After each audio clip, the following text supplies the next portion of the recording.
World of Warcraft, The Story of the Lich King, Part 3. Upon reaching the Frozen Throne, and placing the Helm of Damnation upon his head, Arthas merged with the spirit of Ner'zhul, and in doing so, becoming the Lord of Undeath.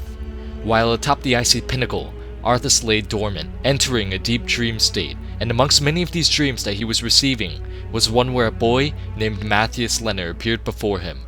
This boy stood beside an orc with a white skull painted on his face. This orc was none other than the elder shaman Ner'zhul, and although he appeared aged physically, he still possessed the strength and physical well-being of an orc in its youth. The boy, however, though young, looked extremely weak and even ill. This boy represented the humanity and good within the former Paladin, and although Arthas has committed various horrible deeds, the boy represented the light of hope in Arthas that refused to be extinguished. The boy attempted to persuade him that it was not too late to be redeemed, and that Arthas could still turn back from his path of damnation. The orc, on the other hand, stated that there was so much more. Walk this path of damnation, and everything that you could have ever dreamed of could be obtained with a simple will in mind. However, Arthas' attention was fully focused on the child.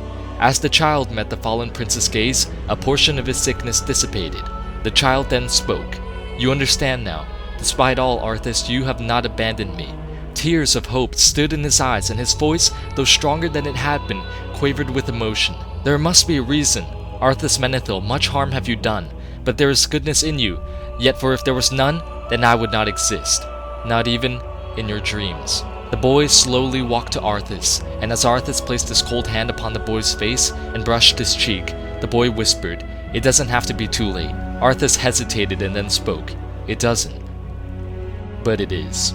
The prince plunged Frostmourne through the child, eradicating the last remnants of the good that refused to be extinguished within the fallen paladin. The orc, very pleased at this turn of events, told Arthas that he was now stronger than ever before. Now, there is no Arthas or Ner'zhul, there is no orc or human, there is simply the Lich King. But Arthas, not agreeing with the orc's words, impaled the elder shaman with the rune blade, and upon doing so, becoming the dominant state within the avatar. As the true king, Arthas awoke, and his vision was to wash all of Azeroth in the greatness of the Scourge.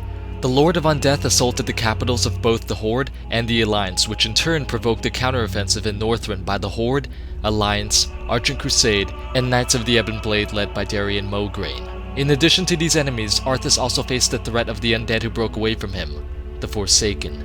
More specifically, the Forsaken apothecaries that were led by Grand Apothecary Putris. These Forsaken not only broke away from the will of the Lich King, but also from Banshee Queen Sylvanas Windrunner as well.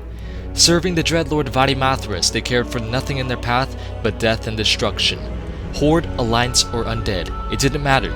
They were all enemies in the eyes of these insurgents. Bringing all of these heroes and enemies against the Lich King was also dangerous, however, due to the fact that he could resurrect numerous forces that once fought against him to be under his control. In Undeath, they would be resurrected to serve only him, and they would be more powerful and fight with more ferocity and passion than they would ever before. After these insurgents were dealt with, the Horde and the Alliance continued their battle against the Lich King. Even with all of these delays and obstacles, the Northern counteroffensive remained resilient and persistent. Eventually, the counteroffensive secured 2 key victories within the Forge of Souls and the Pit of Sauron. This allowed them to thus gain access to the Halls of Reflection, where they then defeated both Captain Falric and Captain Mawyn. After putting both of the former Alliance captains to rest, the forces of justice inevitably breached the walls of the Lich King's fortress Icecrown Citadel. After battling through waves and waves of undead, and dismantling the Lich King's lieutenants, the champions of Azeroth finally reached the throne of the king. With the assault led by Tyrion Fordring, the forces of justice confronted Arthas where he was at his most powerful, the Frozen Throne. Through many sacrifices and losses, the champions of the light fought what seemed to be an unending battle against the King of the Scourge, until finally, they lost. With a single blow, the Lich King completely eradicated all life on the platform, but it was not over.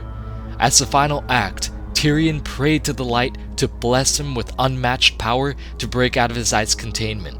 He lashed out at Arthas and shattered Frostmourne with the Ashbringer, which in turn released all of the souls that had been banished within the accursed rune blade. The spirits then incapacitated their former jailer, while Fordragon and his resurrected champions assaulted Arthas while he was defenseless, and with their combined might, they defeated the Lich King. The champions' victory was short-lived, however, as it was announced by King Tyrannus Menethil that there must always be a Lich King, for without control of their master, the undead horde will run rampant across all of Azeroth. As the former king vanished into the wind, Tyrion placed his hand upon the helmet and prepared to carry the burden of becoming the new Lich King. The undead paladin Bolvar Fordragon, however, called out for the High Lord to place the crown of damnation upon his head, and in doing so, becoming the new Lich King. As his final act of service to not only the Alliance, but also to all people of all lands within all of Azeroth, Bolvar took the burden of becoming the new Lich King, and entered a dormant state where he continues to keep his vigilant gaze upon the undead legions to this day. It is without a doubt that the chaos and destruction that was released by Arthas and Ner'zhul devastated the balance that Azeroth once had. For some, their fates were cursed for all eternity, but for others, bonds were established that not even death could destroy. To this day, we remember all of those who had sacrificed their families, their lives, and their pride in this war. Perhaps, just perhaps, we can set aside all of our differences, and when time calls for it to be, there will be no horde or alliance, but a world in unity.